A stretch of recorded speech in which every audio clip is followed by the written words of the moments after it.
कौन होती है दुनिया हमारे जीवन में हस्तक्षेप करने वाली? हम जो कर रहे हैं हमारी मर्जी, किसी और का नुकसान कोई कर रहे हैं, जो हो रहा है हमारा हो रहा है। दुनिया को पता नहीं क्या है कि हमारी ज़िंदगी के जीने के तरीक़ों में हस्तक्षेप कर रही है। कुछ लेना नहीं है हमारे से, कुछ देना नहीं है, जो कर रहे हैं हम अपना कर रहे हैं। नुकसान हो रहा है तो अगर हमारा हो रहा है ना, किसी और का कोई हो रहा है। नमस्कार, आप सभी श्रोतागण का हार्दिक आभार और अभिनंदन। कुछ ऐसी ही सोच होती है जब एक व्यक्ति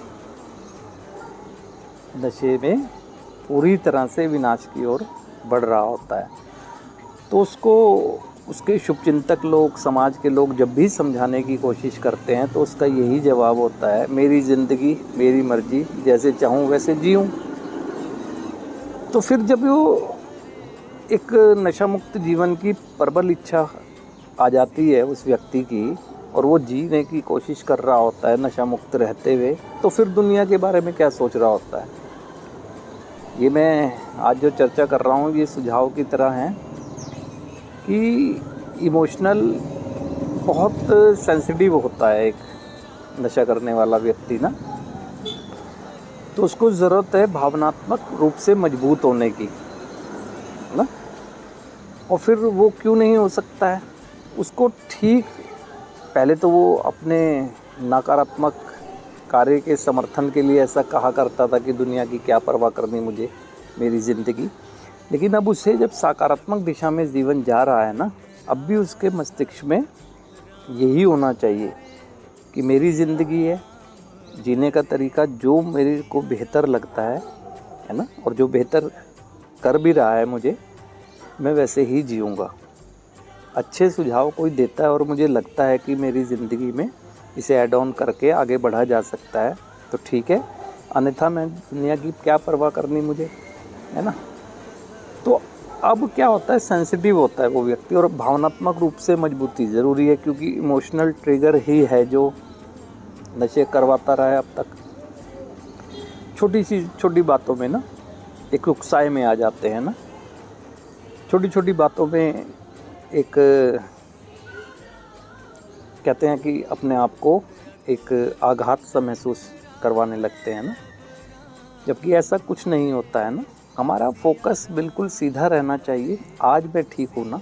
दूसरा अगर मुझे पास्ट दिखा भी रहा है, हाँ मेरा पास्ट था, मैं स्वीकार करता हूँ, आज तो मैं ऐसा नहीं कर रहा हूँ ना। कहते हैं सबसे पहले ना, जो नशा मुक्त जीवन जीना चाहता है व्यक्ति और जी रहा है, अपने प्रयास कर रहा है, अल्प प्रयास भी सही लेकिन कर रहा है, तो उसे सब कुछ अपने आप से होनी चाहिए कि आज मैं ठीक कर रहा हूँ ना।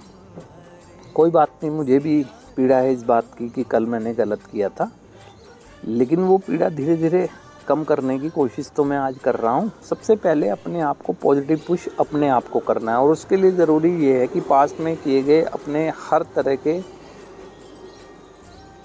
कर्मों के परिणाम जो भी आए हैं उसको एक्सेप्ट करना है और अपने को क्षमा करना है। सबसे पहली क्षमा दूसरों की बजाय अपने को खुद करना चाहिए। कभी कभी व्यक्ति जब नशा छोड़कर जीवन को आगे बढ़ा रहा होता है, वो दूसरों से क्षमा की उम्मीद में लगा होता है कि दूसरे मुझे क्षमा करेंगे। नहीं, पहले सबसे पहले अपने को मैं क्षमा करूं। जब मुझे अवसर मिले दूसरे के समक्ष जाऊं, मेरा फ़र्ज़ था क्षमा मांगना। वो कब करेगा क्या नहीं करेगा ये मेरा हाथ की चीज़ नहीं है ना। तो अपने को भावनात्मक रूप से मजबूत करके चलना है ना। और ये शुरुआत के दौर की जो चीज़ें बता रहा हूँ, ये सोचे तो जिस दिन व्यक्ति ने नशा बंद किया है उसके लगभग 3 महीने की अवधि में ऐसे ही प्रोसेस चलता रहता है ना। तो भावनात्मक रूप से अपने को मजबूत करना है, क्योंकि इमोशनली स्ट्रॉन्ग होंगे तभी तो हम उन बातों को भी जो असहनीय हैं कभी हमारे लिए थी, जिसकी वजह से हम नशे की तरफ चले जाया करते थे, उनको सहन करना जैसे सीखेंगे ना, तो हमें पेशेंस भी आएगा ना। बहुत सी चीज़ों को तो सुन के लेट गो कर देना चाहिए ना, माइंड में लेना ही नहीं चाहिए ना, है ना। और फिर जब जीवन में कोई व्यक्ति आगे बढ़ रहा होता है और उसे ठीक पता है कि बढ़ रहा है, ठीक उसे सेटिस्फेक्शन मिल रहा है, मोटिवेशन मिल रहा है, और कहीं ना कहीं जो इनर उसे कहते हैं कि एप्रिसिएशन मिल रहे होते हैं, वो एक उपहार की तरह होते हैं, तो फिर दुनिया की क्यों सुननी उसे, है ना। ऐसे में आगे बढ़ते हुए व्यक्ति को तो बहरा हो जाना चाहिए। सुनना वही चीज़ उसको उसके काम की चीज़ है ना। अपनी रिकवरी की सुरक्षा करना हमारा स्वार्थ है ना, स्वार्थ है। पहले कभी स्वार्थी हुआ करते थे हम, मात्र और मात्र अपने हित के लिए। आज रिकवरी की सुरक्षा करना मेरा स्वार्थ है। मैं अपने को सुरक्षित करूँगा, अपनी रिकवरी को सुरक्षित करूँगा, तभी मैं जीवन के अन्य क्षेत्रों में सर्वाइव कर सकता हूँ और कुछ कर सकता हूँ। तो हमें आज भी उसी शैली पे जीना चाहिए कि दुनिया की जब पहले नहीं सुनी है तो अब क्यों सुनेंगे, और वो बात सुनेंगे जो हमें लगता है कि हमारे हित की है, दूसरी नहीं सुनेंगे। और ये शुरुआत के दौर में होता है, तो थोड़ा चौकन्नापन रखना चाहिए। अच्छी बात है कि एक बेहतर ज़िंदगी की शुरुआत करने वाले लोगों ने शुरुआत कर दी है, तो उसमें यही चीज़ें बाधक बनती हैं। तो इस दृष्टि से अवेयर रहेंगे तो रिकवरी संभव है और ज़िंदगी भी बहुत बेहतर है। तो आज के लिए आप सभी श्रोतागण का हार्दिक आभार, अभिनंदन।